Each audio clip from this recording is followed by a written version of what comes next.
Welcome to the Deep Dive. Today we're digging into a specific bill from the U.S. Congress, H.R.386. It's called the Chinese Currency Accountability Act of 2025. That's right. And at its heart, this bill is really about the Chinese currency, the renminbi or RMB, and its place in the IMF's Special Drawing Rights Basket. SDRs. Okay, refresh this quickly. They're like an international reserve asset. Exactly. Think of it as a potential claim on the currencies of IMF members. The value of the SDR is based on a basket of major currencies: US dollar, euro, yen, sterling, and currently the RMB. So changing the weight of a currency in that basket, that's a big deal in global finance. It really is. It reflects global economic standing, potentially influences reserve holdings, things like that. Got it. And this bill, H.R. 386, aims to make it tougher for the RMB's weight to increase.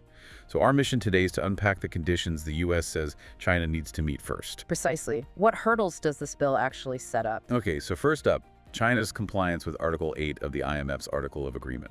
What does that boil down to? Well, Article 8 is fundamental. It essentially means a country promises not to impose restrictions on payments and transfers for current international transactions. Think day-to-day trade and services. So making sure the currency is actually, usable freely for international business. That's the core idea. It's about convertibility for current account stuff. If a currency is going to play a bigger international role, this is, well, pretty basic. Makes sense. You need to be able to actually use it easily. Okay. Condition number 2 involves the U.S. Treasury. Right. The bill states that the U.S. can't support an increased RMB weight if, in the preceding 12 months, the Treasury Department has formally found China to be manipulating its currency. And this isn't just an offhand comment, is it? There are specific laws mentioned. No, not at all. It points directly to Section 3005 of the big 1988 Trade Act and Section 701 of the 2015 Trade Facilitation Act. These laws mandate reports on currency practices. So Treasury needs to have given China a clean bill of health on the currency manipulation front, specifically under those laws, for a whole year.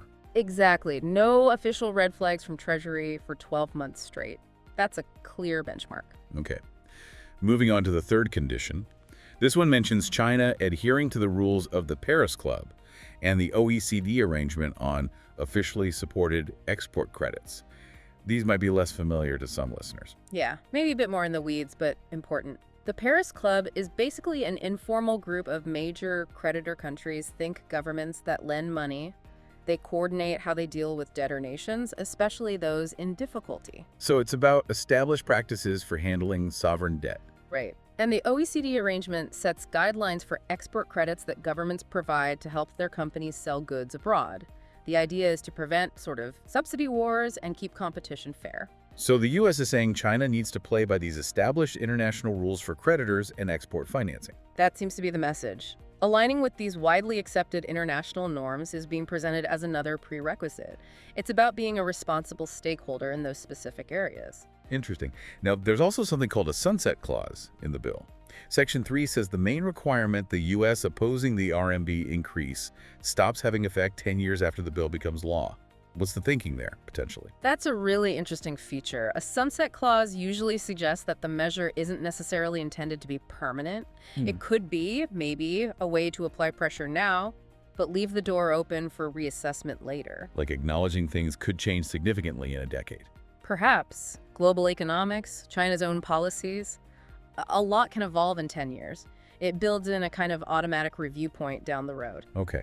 And just to position this currently, H.R. 386 passed the House of Representatives back in February 2025, and it's now with the Senate Committee on Foreign Relations. Correct. So it's moved past the first hurdle, but still has a way to go in the legislative process. So recapping the conditions for U.S. support for a bigger RMB role in the SDR IMF Article 8 compliance. The currency convertibility piece. No Treasury finding of currency manipulation for the prior year. Right, the clean record requirement. And adhering to Paris Club and OECD export credit rules. Yep, playing by the established international finance rules in those areas. It really lays out a specific set of American expectations, highlighting just how complex it is when a major currency like the RMB potentially takes on a bigger global role.